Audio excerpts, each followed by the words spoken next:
A shadowy staircase in a dingy apartment building, a wheelchair-bound elderly woman pleads for mercy, but the man towering over her just grins with chilling glee. With a shove, he sends her tumbling down, his maniacal laugh echoing like a nightmare. That scene from 1947's Kiss of Death didn't just launch Richard Widmark's career at terrified audiences and earned him an Oscar nod on his debut. But behind that iconic villain was a man of quiet integrity who despised Hollywood's egos. Today, we're uncovering Widmark's remarkable life, his triumphs, tragedies, and the 5 actors he reportedly couldn't stand. If you're hooked on classic cinema, hit subscribe. Let's dive in. Hello, everyone, and welcome back to the channel. I'm Mr. Heyman, your guide through the golden eras of Hollywood, where stars shone bright but shadows loomed large. Today, we're shining a spotlight on Richard Widmark, a name that evokes the gritty anti-heroes and steely villains of classic film. From his small-town roots to becoming a Hollywood heavyweight, Widmark's story is one of perseverance, passion, and a few pointed grudges. But before we get into the juicy details of those 5 actors he reportedly hated, let's rewind to the beginning and trace the path of this underrated icon. Richard Widmark was born on December 26, 1914, in the quaint town of Sunrise Township, Minnesota, a place so small it barely registered on maps. His parents, Carl Henry Widmark, a traveling salesman of Swedish descent, and Ethel Barr, of Scottish and English heritage, didn't linger there long. Within a year, the family relocated to Sioux Falls, South Dakota, where Carl chased better opportunities.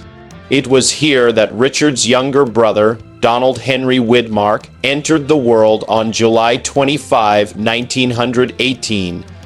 The brothers formed an unbreakable bond, one that would endure through life's harshest trials. From my own perspective as a film enthusiast who spent years poring over biographies and old reels, what strikes me about Widmark's early life is how ordinary it seemed at first glance, yet it was laced with the kind of wanderlust that fuels great stories. Carl's job kept the family on the move, from South Dakota to Missouri, then Illinois, and finally settling in Princeton, Illinois, when Richard was about 10. There, Carl opened Henry's Bakery, and the Widmarks lived in the cozy apartment above it. The scent of fresh bread wafting up the stairs became a symbol of stability after years of upheaval. Richard often reminisced about those days, crediting his Scottish grandmother for igniting his love of movies. She'd drag him to the local theater 2 or 3 times a week to watch silent westerns starring Tom Mix, the cowboy hero whose daring stunts planted the seeds of Widmark's cinematic dreams. High school in Princeton was where Widmark began to shine. At Princeton High, he excelled academically, captained the football team, and even served as class president in his senior year, a natural leader with a charisma that would later translate to the screen. But beneath the surface, cracks were forming. During his junior year, his parents separated, a quiet fracture that left Ethel to raise the boys alone until they graduated.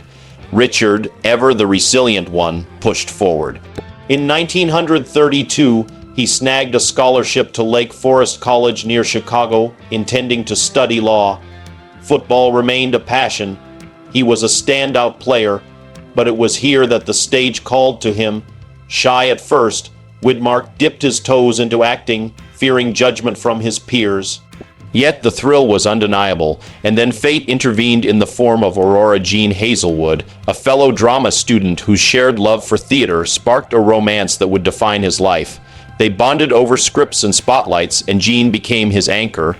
Widmark graduated in 1936 with a degree in speech and drama, staying on for 2 more years to teach and direct plays. By 1938, he was ready for the big leap, New York City. A friend offered radio work, and Widmark packed his bags. Serendipitously, Jean was already there, studying at the American Academy of Dramatic Arts. New York was a whirlwind. Widmark hustled between radio studios, voicing characters in soaps like Aunt Jenny's Real-Life Stories, and thrillers that honed his distinctive voice, sharp, intense, with a hint of menace. On April 5, 1942, amid the chaos of World War II's early days, Richard and Jean tied the knot in her hometown of Evanston, Illinois. Their marriage was a Hollywood rarity, 55 years of unwavering devotion, free from the tabloid scandals that plagued so many. Widmark once quipped, "I happen to like my wife a lot," a simple statement that spoke volumes about his character. The war years were bittersweet. Widmark tried to enlist, but was turned away due to a perforated eardrum from a childhood injury. His brother Donald wasn't so lucky. He was drafted, flew missions over Europe, and in 1943, his plane was shot down over the Netherlands. Donald survived as the sole crew member, enduring over a year in a German POW camp.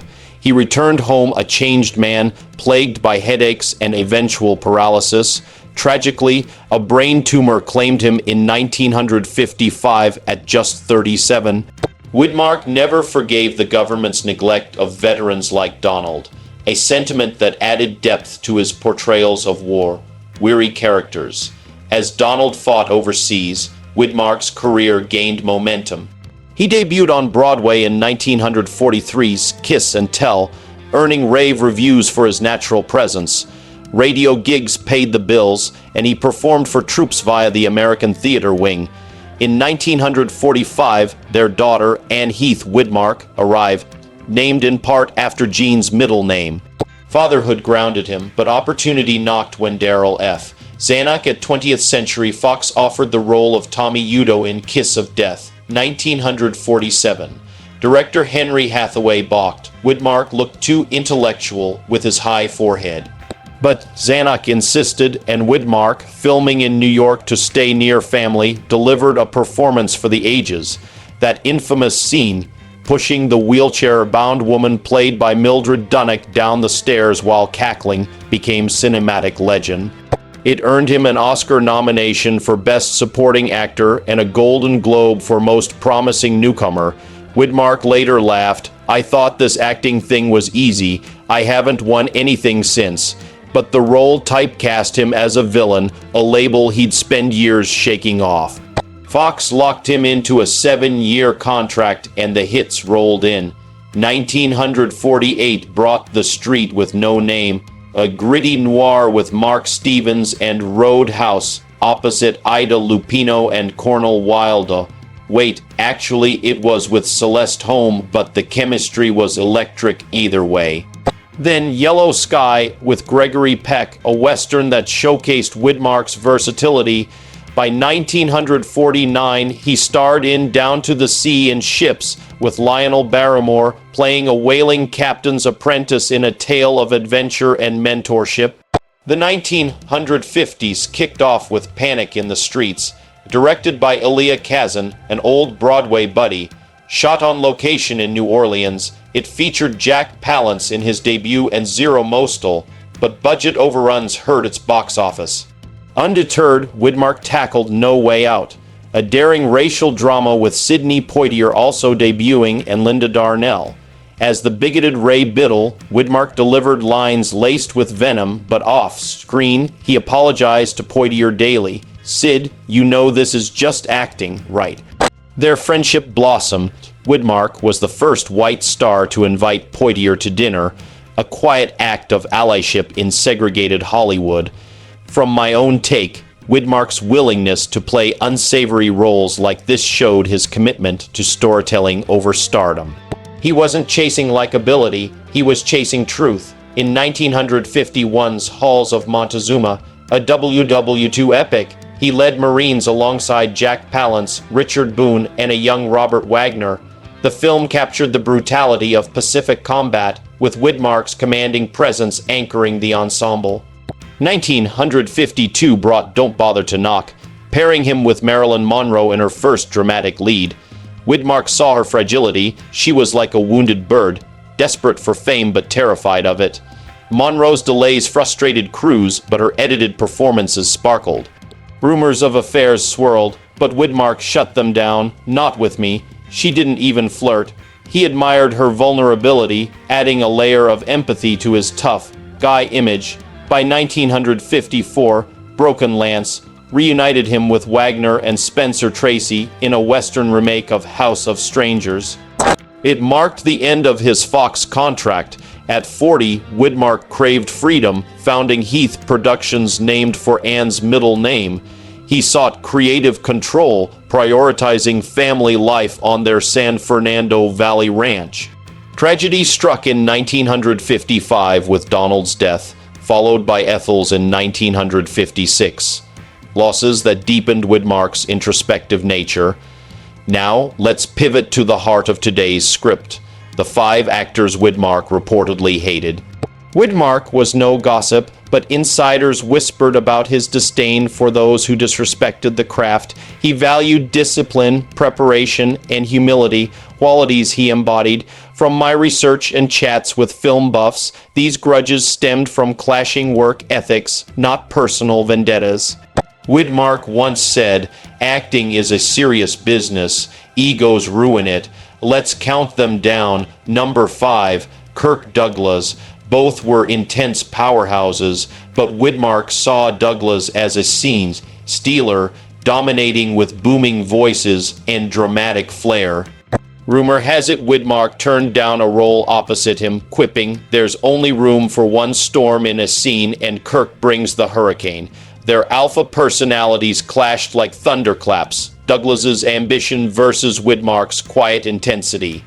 Number 4, Robert Mitchum, the epitome of cool detachment. Mitchum bragged about minimal prep. "I show up, hit my mark, say the lines." Widmark, a meticulous pro, found this lazy. After seeing Mitchum coast through a role, Widmark muttered to a friend, "You don't coast to greatness." They co-starred in 1967's The Way West, and tension simmered, Mitchum's boozy nonchalance irking Widmark's focus. Number 3, Tony Curtis. In 1964's The Long Ships, Curtis's vanity shone brighter than his lines. He primped endlessly, treating sets like fashion shows. Widmark, always prepared, despised the superficiality. A crew member noted, Richard didn't hate Tony for who he was, but for who he pretended to be, all polish, no depth. Number 2, Marlon Brando.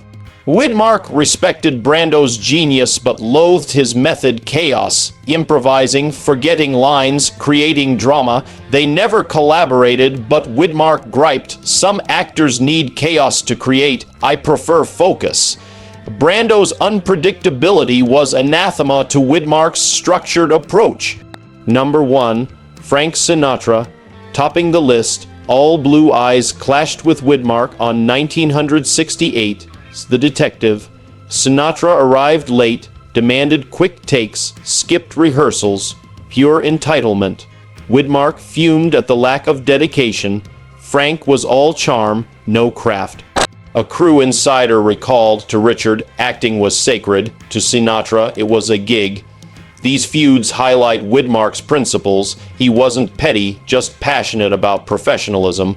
Moving on, the late 1950s saw Widmark in Time Limit. 1957, a Korean War courtroom drama he produced, co-starring Richard Basehart. Then The Tunnel of Love, 1958 with Doris Day, a light comedy showing his range. The Law and Jake Wade paired him with Robert Taylor in a tense western. 1960s The Alamo was epic. Widmark as Jim Bowie opposite John Wayne's Davy Crockett. Wayne wanted him for a different role, joking Widmark wasn't big enough for Bowie. Widmark proved him wrong, delivering a heroic performance in the star-studded Siege Saga. 1961 brought Two Road together, with James Stewart and Shirley Jones under John Ford. Ford and Stewart bickered over hats, but Jones swooned over Widmark. He was the only leading man I truly fell in love with, kind, protective. Nothing romantic happened, but her affection underscored his gentlemanly charm. That year also featured Judgment at Nuremberg, where Widmark's prosecutor role amid Spencer Tracy and Burt Lancaster earned acclaim for its moral weight. 1962's How the West Was Won was a sprawling epic with Wayne, Stewart, Peck, and more. A $15 million gamble that grossed $50 million. By 1964, Widmark and Jean enjoyed their Connecticut estate. 1966 is Alvarez Kelly, with William Holden explored Civil War intrigue.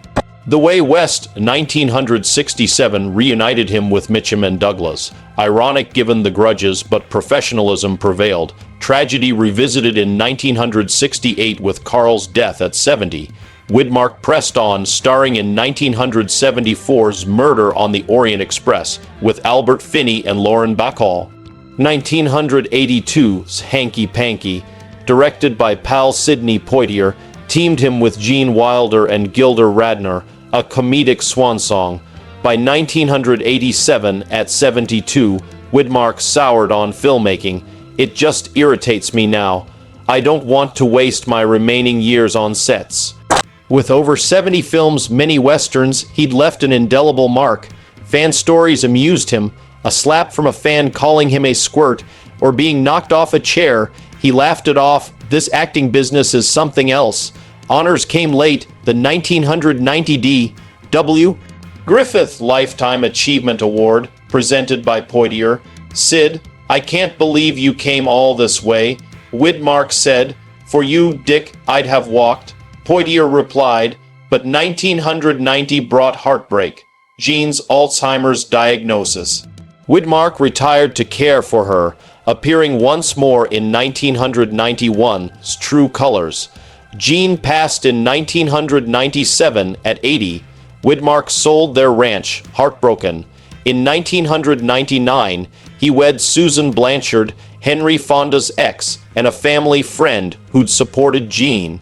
They settled in Roxbury, Connecticut. 2002 inducted him into the National Cowboy Hall of Fame, a fitting tribute. Health declined. A 2007 vertebra fracture led to complications. On March 24, 2008, Widmark died at 93, peacefully at home.